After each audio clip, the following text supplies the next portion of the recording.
Let's explore this further now with Chelsea Ramsden, who is with the Helen Suzman Foundation. She's the senior legal researcher there. Chelsea, thank you so much for your time. Judges Matters Mbegazeli Benjamin says that it's still too soon to tell if the JSC is turning the corner when it comes to really doing things in a manner that is procedural. You are among the NGOs that were writing to the JSE saying that you needed a code of conduct before things, unfold. We've seen the criteria. What are your views? Do you think things have changed? Well, I think the one thing that has changed is that we have a competent chairperson or chairman who is taking control of the interviews, and that makes a significant difference in the way that everything is conducted. I think the commissioners respect him. They don't want, as it was mentioned before by yourself and by Benjamin, that the JSC is on the stand too right now. With terms of the criteria, those are 2010 criteria. We had already seen that criteria. It's good that they are at least applying it this time, where previously no mention of that was ever made to it, and you couldn't see if any of the questions had relevance to it. But I still hold at least the personal view that the criteria could be slightly more fuller, if I could explain it that way, so that it's not open to so much interpretation or individual interpretation. And we even saw earlier on the chairperson, the Chief Justice, saying that while candidates can be asked tough questions, they must be treated with courtesy and respect, and even reminding some of the commissioners of this. Would you say that they are on track with this? Yes, there's a marked difference between these interviews and the last interviews. They are still asking some questions, well, particularly the last candidate had a few more difficult questions, but they're being asked in a manner of respect as before, where a candidate would be asked a question and be told, this is what we think of you, this is what we're going to say in deliberations, and what do you have to say to that? And most of those things were insulting and degrading. So there's definitely an increase in respect and consideration for the candidates themselves. And one of the things that you talk about, in fact, around the candidates, and Mbegazeli touched on it as well, is that right now we have 5 candidates, and the president, when according to the constitution, must receive 3 more names on top of the names that he's supposed to be receiving as for this particular process. It's 5. Of course, these names are all going to be making it to the president, and he then needs to apply his mind.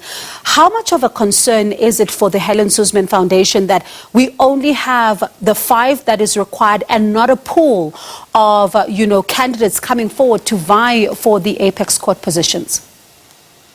Well, this obviously is a concern. We would like as many candidates to come forward as possible so that there could be as much consideration and the best person or people can be appointed for that position.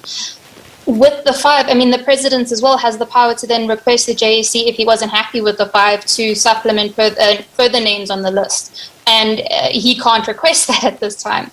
One would hope that the JSC, when providing the names, discussions would be had about how they feel about particular candidates, maybe not, obviously not ranking them a preference or anything like that, but they could provide their thoughts on the candidates, similar to a report that was the report of the Chief Justice selections without the preferential candidate, obviously.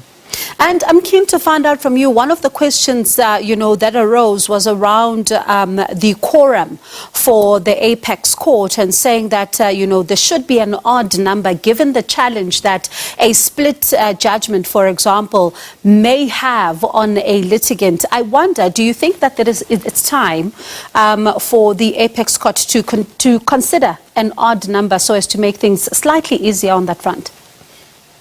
Well, that is a very interesting question, and I've been following these JC interviews for a long time, and this is a theme that's occurring more and more. No one wants to get to the apex court and have a split decision. I think that is definitely something that can and should be positively considered.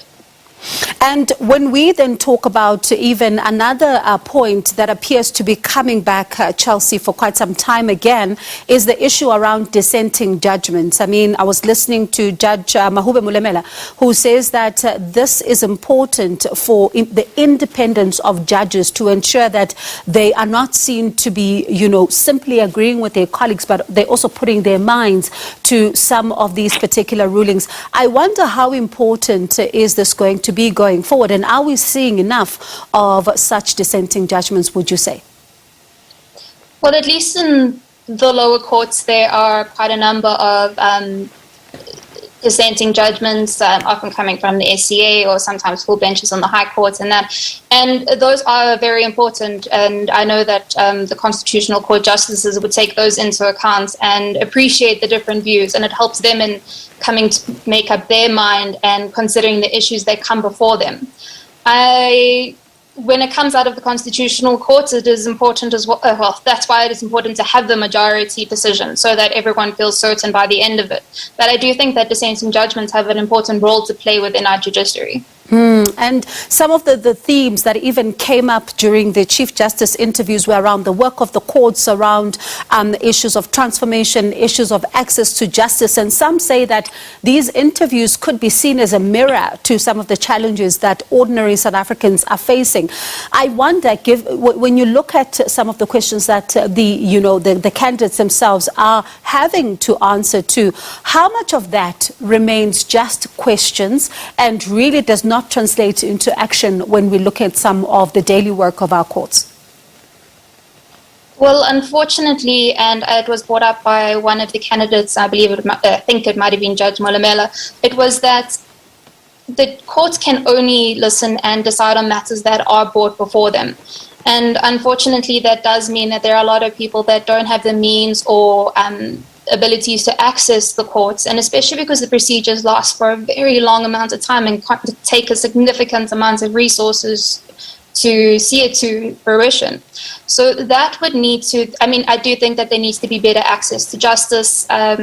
Unfortunately, I don't know if the courts are the right place to start implementing that. And when we also look at, some of the criteria as stated in the Constitution, some are saying that there's not enough clarity, as you alluded to in the beginning of the conversation. Some say that there's not enough clarity around what constitutes an appropriately qualified person among some of the, the criteria that's stated in the Constitution.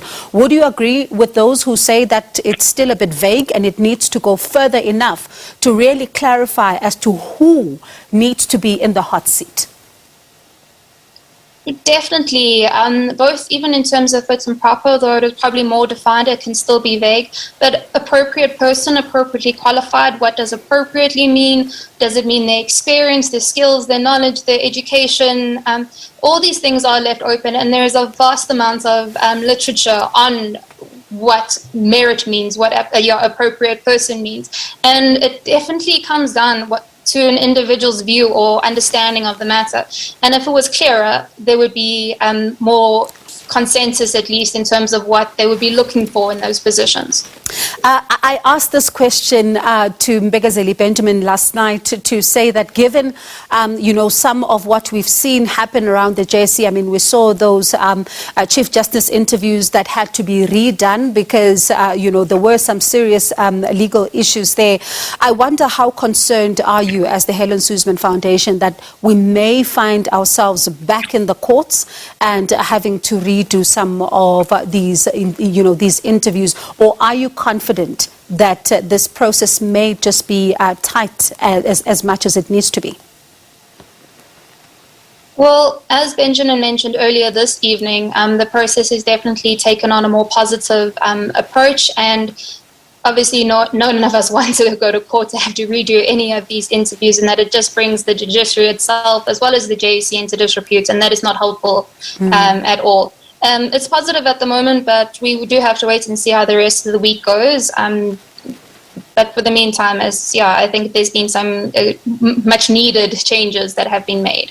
a cautious approach I see that you're taking. So we'll catch up again towards the end of the week to see if maybe things are improving or you think that things are different. But let's leave it there for now. Thank you so much for your time. That was Chelsea Ramsden. She is the Senior Legal Researcher at the Helen Suzman Foundation.